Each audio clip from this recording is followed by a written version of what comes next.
Sveika! Ja tev arī ļoti patīk rozes un rozes smarža, tev varētu būt interesanti šie daži fakti, ko es tev tagad pastāstīšu par rozēm un kāpēc viņas tik labas mūsu ādai. Vai tu zināji, lai saražotu vienu mazu pilieniņu rožu etrisku eļļu, ir vajadzīgas 30, vismaz 30 galviņas rožu ziedu galviņas. Vai tu zināji, ka rozes ētriska eļļa satur vairāk kā 400 dažādu vērtīgu sastāvdaļu? 80% no rožu ētriskās eļļas satur 4 pamatsastāvdaļas. Tāpēc šo rožu ētrisko eļļu smaržu ir diezgan viegli sintētiski atdarināt, bet pašu terapeitisko iedarbību, lielāko vērtību šai rožu ētriskai eļļai dod tieši šīs atlikušās 390-400 sastāvdaļas, kuras, protams, neviena sintetizētā eļļa neatkārtos. Īpaši augstā koncentrācijā rožu ētriskā eļļa ir to ziedūdeņu rožūdeņu sastāvā, kur tiek ražoti speciāli rožūdens ieguvēji. Vēl rožu ūdeni var iegūt arī kā blakus produktu, ražojot rožu ētrisko eļļu. Tur procents, protams, salīdzinoši maz, jo lielāko daļu, jo mērķis to rožu eļļu iegūt atsevišķi.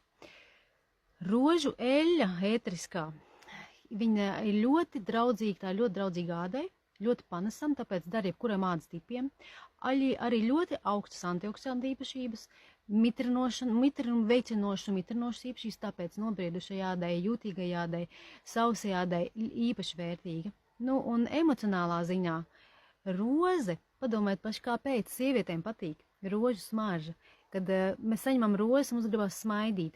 Kad mēs jūtam rožu smaržu, mēs jūtamies maigs un sievišķības. Īpaši, ja mums viņas dāvina, tad īpaši tas ir brīnišķīgi, un mēs jūtamies tik vienreizēji. Tāpēc, kad rožu smaržai ir antidepresantu īpašības, pašapziņu ceļošas īpašības un afrodiziaka īpašības, tas ir ļoti būtiski. Hormonu līmeņu līdzsvarojošas īpašības, viņas strādā ļoti uz mūsu sievišķo hormonu, kas ir vērtīgi gan mēnešreiz laikā, gan visos citos sieviešu savdabīgos laikos.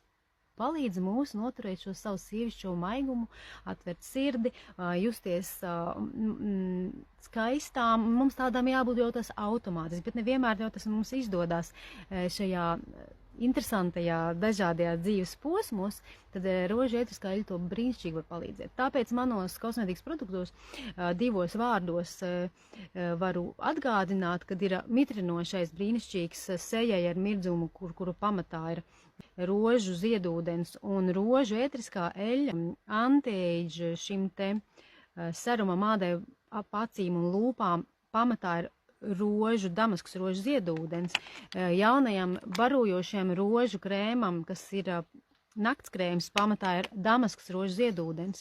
Un, protams, to jau jūs daudz pazīstat, damaskas rožu toniks, kur pamatā ir damaskas rožu ziedūdens, bet viņam vēl klāt pielikts tāds vērtīgi vitamīni atjaunošanai. Tā kā dāmas, lietojiet rozes un būsiet priecīgas!